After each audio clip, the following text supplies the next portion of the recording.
Welcome to another episode of The Horrific Podcast. We're two musicians who used to play in a band together and share a passion for scary movies. Each week we pick a different horror movie and dissect it to figure out what it was trying to accomplish, how well it did, and maybe even some larger truths about why people watch horror movies in the first place. If you haven't seen the movie we're talking about, then don't worry. The first half of the episode will be pretty high level and spoiler free, and then we'll play a warning before we start talking about any major plot twists in the ending. Thanks for listening, and we hope you enjoy the episode. Alright, Season 4. Yep. We got new things happening. Exciting things. Oh, yeah. We are about to review our first ever horror TV series. Yeah, I'm super pumped. And this one has actually been recommended to us by several people, and we've been holding off on getting started with it just because we already had movies that we wanted to review. But now we've kind of done it. And so the series that we're going to talk about is The Haunting of Hill House, which is a Netflix original. And in this first episode, this is going to be a series of, I guess, 6 episodes total. And in this first one, we're going to talk about sort of the series on the whole and how it's presented and how it's trying to be scary and just sort of all of the things that are being done at that level, like we would kind of normally do before the spoiler warning in one of our normal episodes. And then the next few episodes will be like individual episode breakdowns, and we'll do 2 of the Haunting of Hill House episodes per one of our episodes, if that's not confusing enough. But if you are joining us for the first time, this is not normal. Go back and listen to other episodes. Normally we just pick one movie and talk about it the whole episode. But in this case, it's just kind of different, and we're trying it out. So in this one, it will be pretty well spoiler-free. So if you haven't seen The Haunting of Hill House, feel free to listen to this whole episode.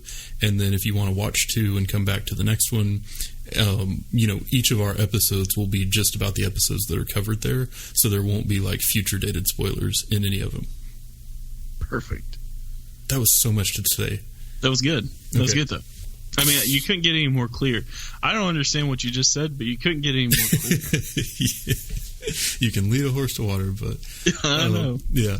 So had anybody like talked to you about this? Had you heard much about it? Yeah, this series? Anytime you tell anyone that you do like a podcast like over horror movies, they ask forever. Like I get like about TV shows a lot. Mm-hmm. Yeah. You get recommended movies, and I like it. However, like this TV show's been recommended by like almost everyone I know. Yeah. Yeah, so I mean, like my mom does it. This guy I game with randomly told me about it. I mean, it just seems like everyone's like all about this TV show right now.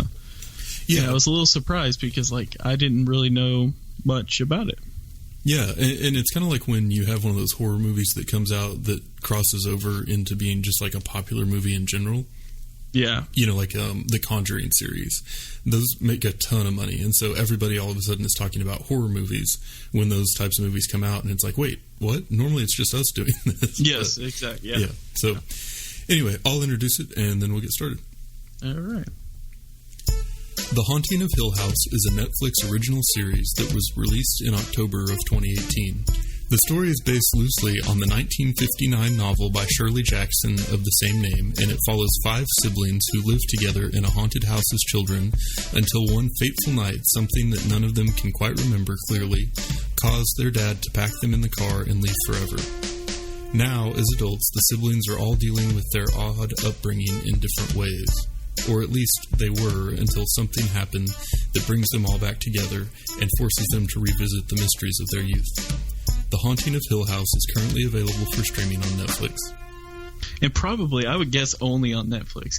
Yeah, Netflix I think that's a safe bet. Yeah. Yeah. Yeah, but it is nice to be able to watch something for free. Yeah, man. And have like all the episodes just there and not have to wait until next week. Yeah, except I was having to wait till next week because I didn't want to know any future dated stuff when we started talking about these first 2. Yeah, I actually did the same thing. Oh, okay, cool. Yeah. So it's just nice that we're not being forced to. We're just kind of doing it because I did it because I didn't want the episodes to get mushed together and talk about something later. And So like I had mentioned in this episode, we're going to talk more about just the series on the whole and stay spoiler free, so keep that in mind so I don't have to edit.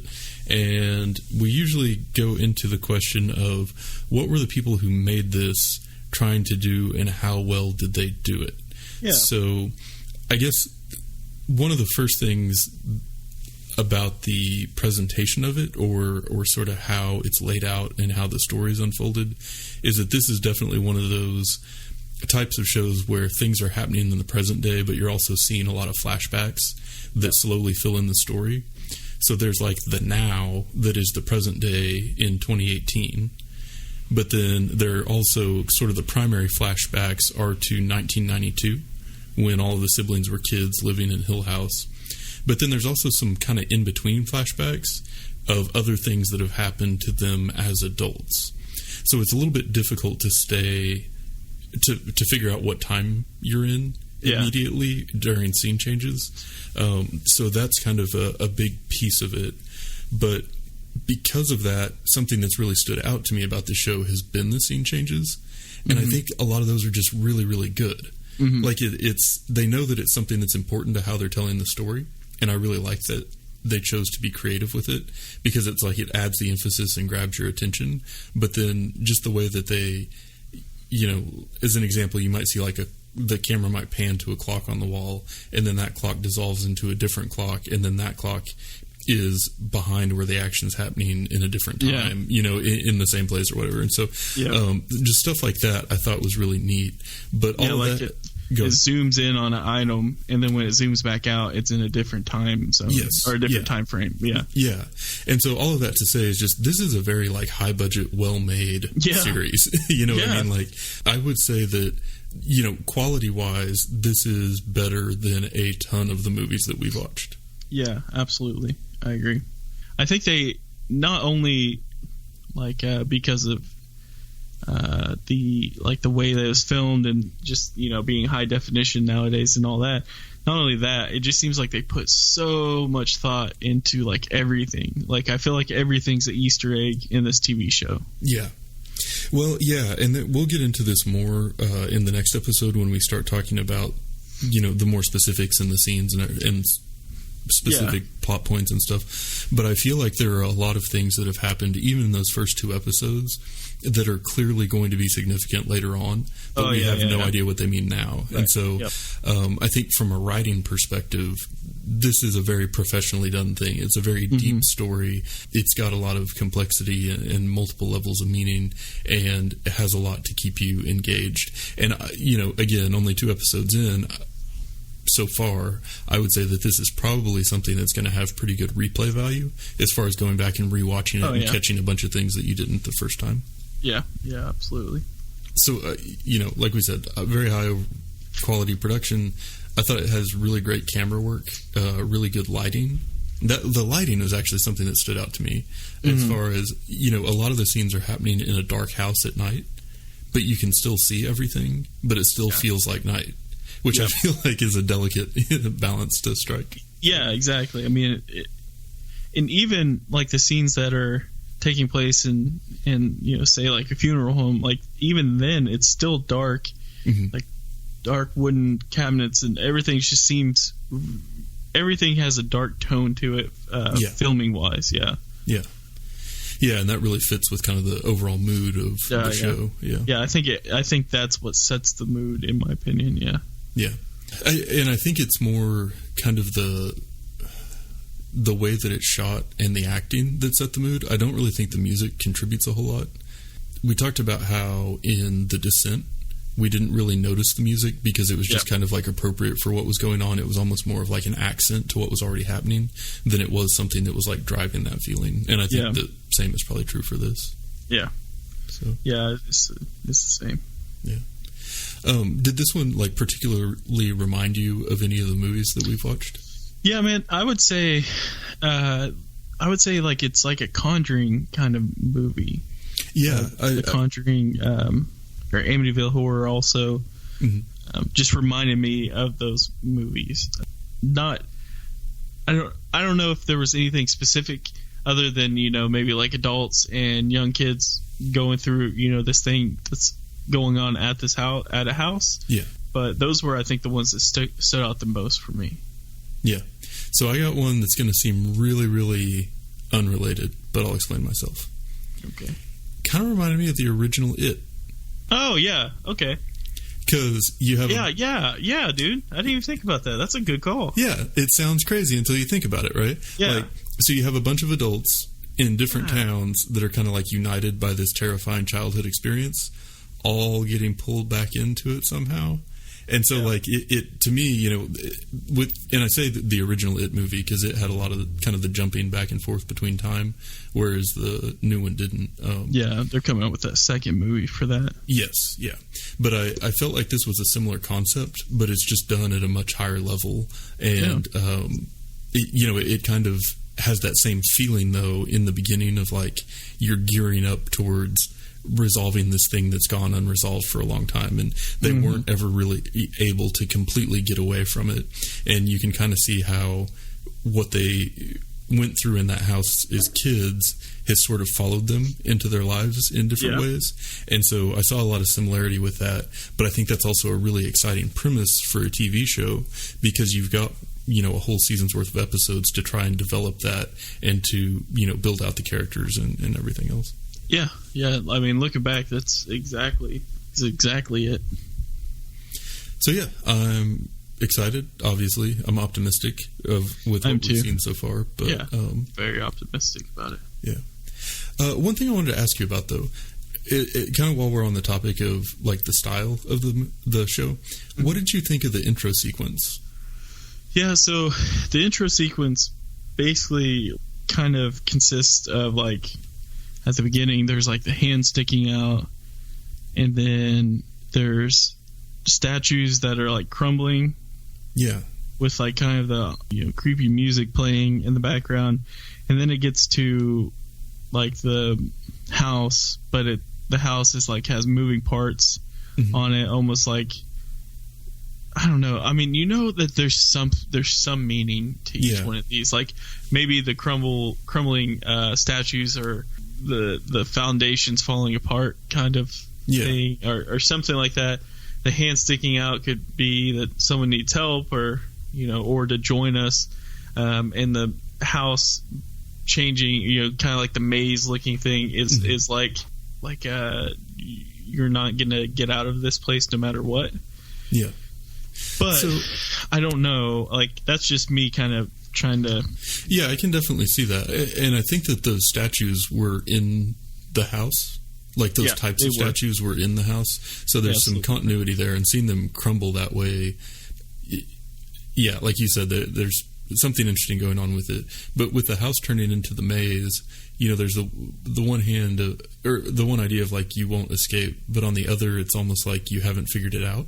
It's like it's a puzzle. It's like this thing that they've never been able to solve, but now they've found that they're still stuck in it, basically. And so that I thought was really cool. And just sort of the dark, moody feeling of it, I think, fits well with the series on the whole. And so it seems like the intro is just a really good, short, like highly packed metaphor for everything in the series. Yeah. So I think that it's really like effective on that front. But it did make me think about intros to other horror series. And I feel like, and I don't know, have you ever seen any of the American Horror Story? Yeah, I think I seen the first season when it first came out. Yeah. Do you remember the intro for that? Vaguely. Terrifying. I feel like the intro sequences for the American Horror Story seasons are some of the most terrifying things ever put on television. They're so good, and they're so completely unrelated to anything in the actual show. Yeah. But they're really, really good standalone. But these, I feel like, aren't scary in and of themselves, but they are like good in support of the series. Yeah. No, I'm going to have to go back and watch those for sure. Yeah. So my next question for you. Yeah. How do you think this tries to be scary, or like what type of horror do you think that it is? So there's a lot of scenes in the house where you see creepy things in the background. Yeah. And like you're trying to figure out what they are, if they're person, like go. I mean, it just has an overall kind of creepy feel to it. I'm down to like this. I don't, down to like a cat dying and a bug coming out of its mouth. Yeah, like just creepy things like that I think kind of tie into the horror. This is something kind of new that I was thinking. It's almost like a horror novel. Like, so this would almost be for like people who are into horror novels, who enjoy so like when you watch a horror movie, you basically have like an hour and a half, or say you have an hour and a half, and say the movie's based on a book. With this one, you're watching a horror, basically a really long horror movie. So they're able to add the details in, the little details in that can help make it extra creepy at times. It also opens up for, dead scenes that just don't need to be added. But anyway, that being said, I would say like horror novel fans, I feel like they would like it. They would like the subtle, like the Easter egg finding aspects of this TV show. Yeah, and it's almost like with a book, you typically have a much longer relationship than you do with a movie, because you don't sit down and read it all at once a lot of times. Right. You're reading it over the course of a week or months. And so I feel like a lot of times, exactly like you were talking about with the horror novels, it's more about creating that feeling of just sort of discomfort or creepiness that sort of sticks with you as you walk away from it. And I feel like that's a perfect analogy for what this series is trying to do, because it is definitely focusing on the creepy and creating that environment where you're unsure of what's happening, but it's probably not good. Right. And it's just very dark for the most part. And so I think most of everything we saw in the first 2 episodes was pretty subtle. And it was kind of a typical haunting horror where you see creepy stuff happen in the background, or someone maybe says that they saw something even though no one else did. And, I think that that's kind of more what it's going for, is just sort of that creepy ambiance more so than, jump scares or a lot of gore or anything like that. And I'm very curious to see if the series maintains that all the way through, or if it starts to like escalate like a lot of haunting type movies do later in the movie. Yeah. I feel it building. Yes. Like I feel the show building, and it's trying to lay the ground right now, which I think they're doing a good job of. Yeah. But yeah, I definitely see that happening. Yeah. Agree completely. So my last question for you is, who do you think would like this series? Yeah, I kind of answered that with my last one too, but so I would say like our age, fans of The Conjuring, fans of Amityville Horror, like the newer styled horror films that have been coming out. I'd say relatively recent. I can't think of all the ones. Insidious would be in the list. They just have they're not. I'm not saying they're copying each other, but they're just similar enough that I think you enjoy it. Even Paranormal Activity, even though this isn't found footage, but also people who are into horror novels, reading horror novels, but also people who can sit through a whole TV series and watch it. Like if you have you need a longer attention span. Yeah. I have troubles with that from time to time, where we start watching a series and then I just get bored and start doing something else. But believe it or not, that's who I would say. Well, this episode is really not going to be that exciting to listen to, because we're making each other's points and agreeing on pretty much everything, which is rare. But in my notes I had that like most modern horror fans would like it. If you like The Conjuring or The Ring or A Quiet Place or anything like that. And also Hush, because the main actress is also in this series. But she is, isn't she? Yeah, she plays Theo. I had to look it up because I was like, I know her from so. Yeah, exactly. Yeah. But yeah, just all that to say that for me, this one falls more in the category of like Silence of the Lambs, and not in the category of, say, Texas Chainsaw or The Evil Dead. But 2 episodes in, we'll see where it goes. Yeah. So far, that's a good opinion. Cool. You got anything else, or are we done here? I think we are done with this spoiler-free episode. Well, cool. Thanks for joining us, and hopefully... Watch it. And then come back to the next episode. Yep. Watch episodes 1 and 2, and then come back and listen to the next episode of The Horrific, when we will be having a basically all spoiler discussion about episodes 1 and 2 of The Haunting of Hill House. Talk to you next time. And that's it for today's episode. If you've listened this far, then thank you, and we hope you've enjoyed it. We're always looking for new ideas, so if you have any questions, comments, or movie suggestions, please send us an email at thehorrificpod@gmail.com, or feel free to comment on or message our Facebook page. Just search for The Horrific Podcast. Thanks for listening.